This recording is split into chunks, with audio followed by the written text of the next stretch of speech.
Bismillah ar-Rahman ar-Rahim. Assalamu alaikum everybody.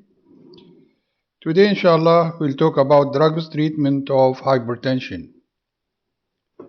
We'll start with the first part, which is about the mechanisms and site of action of antihypertensive drugs. So the main goal of this lecture is to know the site of action of antihypertensive drugs and how they act and their mechanism of action. As we have discussed in our last presentation, we have said that the blood pressure is the product of cardiac output multiplied by the peripheral resistance. And the cardiac output usually it is sum of heart rate and stroke volume. Stroke volume we have defined to be as the preload. Preload, that means how much of blood the heart is receiving, and this is determined by the capacitance vessels, which are the venules. We said that if the venules are dilated, in this case the venules will accommodate large volume of blood and stroke volume or the preload will be low. And as well, by increasing the heart rate, the cardiac output will be increased. So this is the first factor which determines the blood pressure, cardiac output. So expect that by decreasing the cardiac output, blood pressure will be decreased and vice versa.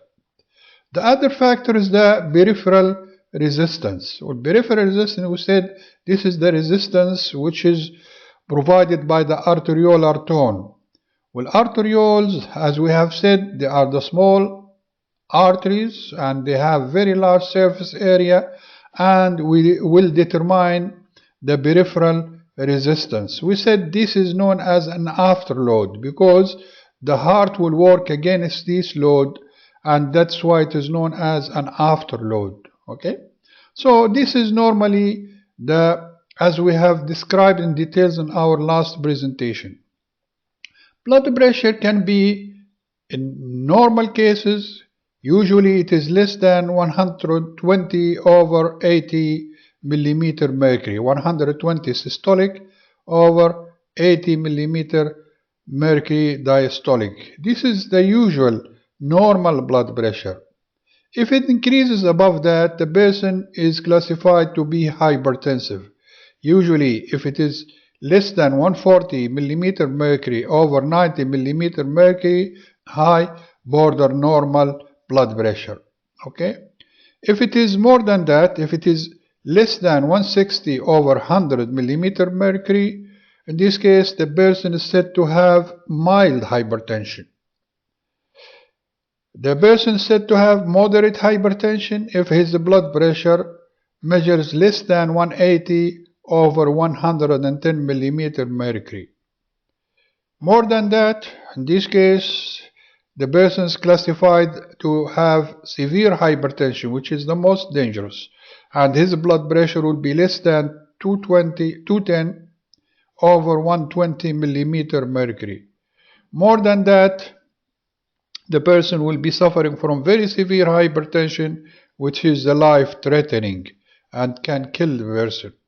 Okay, so this is usually the classification of blood pressure and when the patient is classified to be hypertensive. Of course, hypertension is known as the silent killer because the person can have high blood pressure, pathological high blood pressure, for a long period of time without discovering.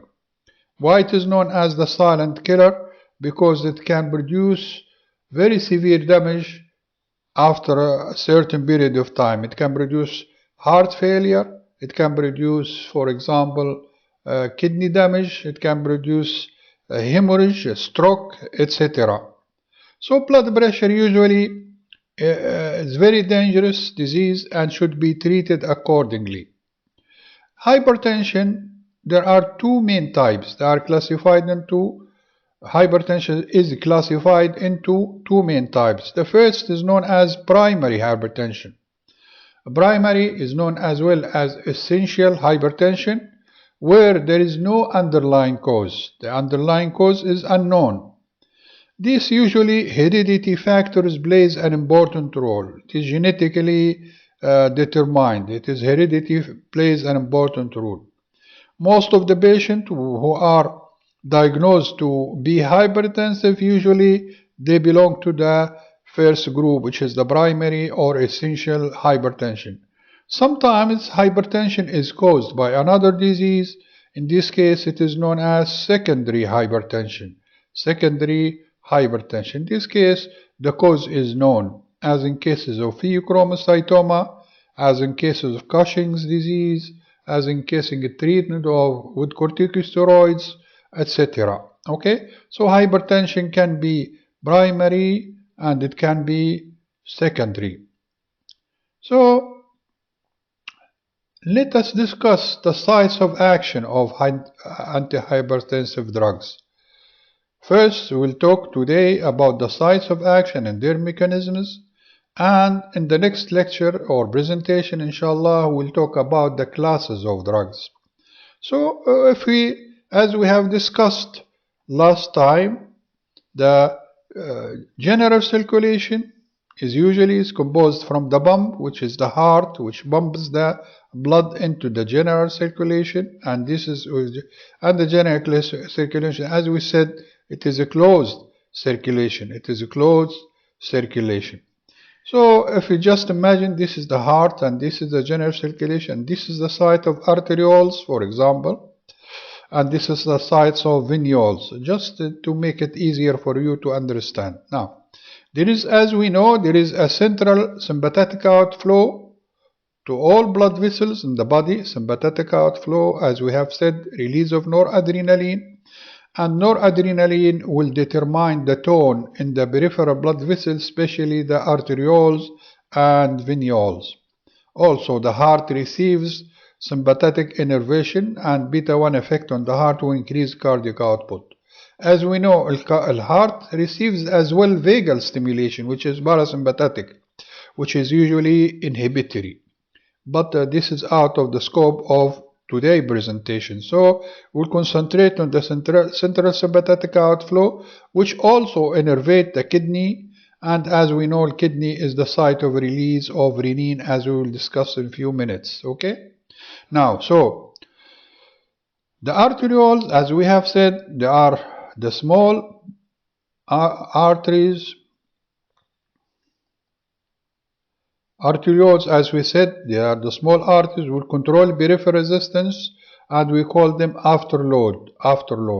These arterioles, they are under the control of sympathetic nervous system, and as we have discussed before, sympathomimetics will produce stimulation of the smooth muscles of the arterioles, and this will result in vasoconstriction. There are other hormones which will affect the diameter of arterioles, like angiotensin 2. Angiotensin 2 will produce contraction of the smooth muscles of blood vessels, producing vasoconstriction. This applies to vasopressin, which acts on vasopressin receptors, and endothelin, which acts on endothelin receptor as well. Okay, so these are the drugs which can produce stimulation of the smooth muscles of the arterioles, causing vasoconstriction.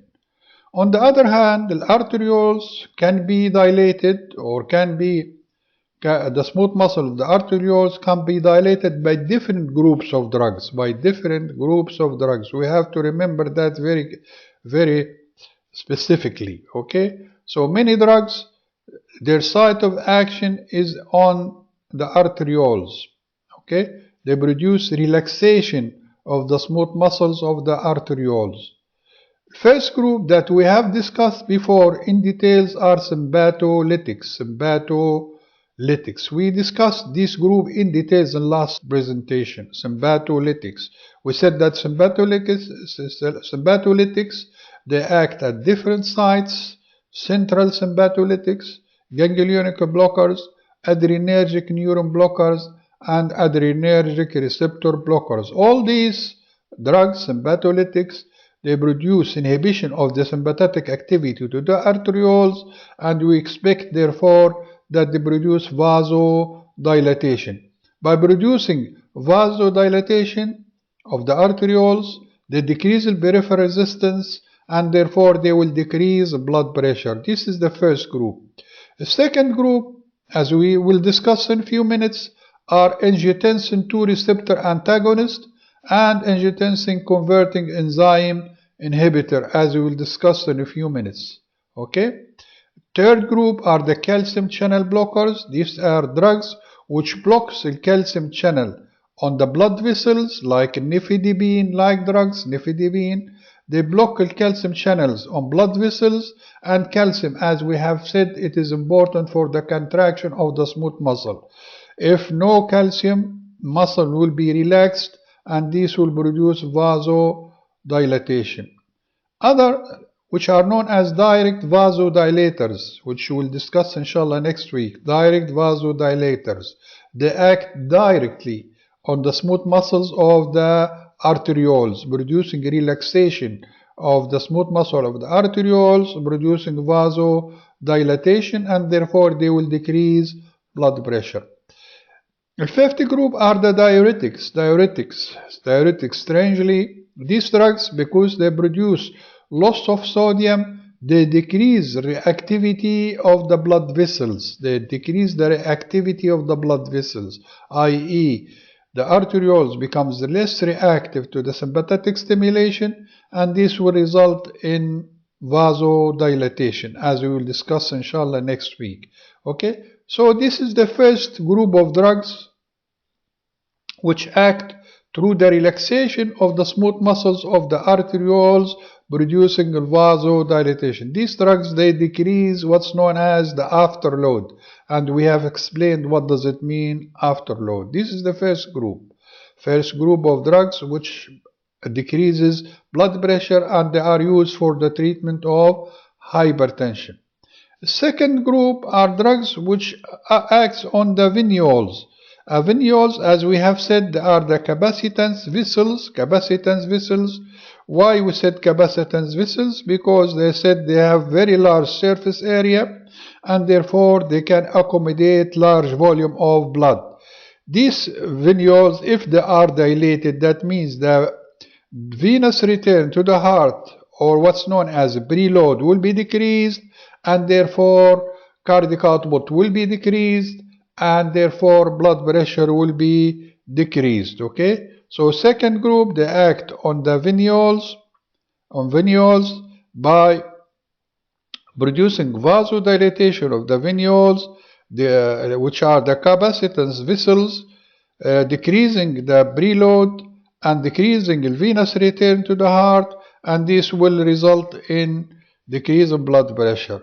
The most important groups, two groups, are the first, direct vasodilators, which we talked about them. They can produce dilatation of the venules, and therefore they would produce decrease in venous return or decrease in preload, and decreasing cardiac output and blood pressure return. The second group are diuretics. Diuretics, what they do, they produce diuresis. Diuresis, that means they will decrease blood volume through loss of sodium and water and sodium. Diuretics, they produce diuresis, they increase urination, volume of urination. That means they will decrease sodium level in the plasma and decrease plasma volume. This will result in decrease in the preload or venous return to the heart, and decreasing the preload, of course, will decrease the cardiac output and blood pressure in return. So this is another site of action and mechanism of action of drugs which are used for treatment of hypertension. The other group are drugs which act through the renin-angiotensin system. Renin-angiotensin system. As we have said before, renin, which is secreted by the kidney, will act on angiotensinogen. Renin will convert angiotensinogen into angiotensin 1. Angiotensin 1, as we have discussed, will be converted by angiotensin converting enzyme, which is known as ACE. It will give us the physiologically active angiotensin 2. Angiotensin II will act on specific receptors on blood vessels, especially arterioles, producing vasoconstriction. Vasoconstriction means increase in peripheral resistance, and this will result in increase in blood pressure. This is one. Therefore, angiotensin II will act on specific angiotensin II receptors producing of course, on arterioles, producing vasoconstriction. This vasoconstriction will increase the peripheral resistance and therefore will increase the blood pressure. The other effect of angiotensin II will act on the adrenal cortex, releasing aldosterone. Aldosterone is known as mineralocorticoid. Aldosterone will produce retention of sodium and water. This will increase the blood volume and therefore this will increase the blood pressure. Therefore, angiotensin II will increase blood pressure through increasing peripheral resistance and increasing blood volume, i.e. increasing the afterload and increasing the preload, both. So in this case, we expect that drugs which block renin release from the kidney will prevent the formation of angiotensin II.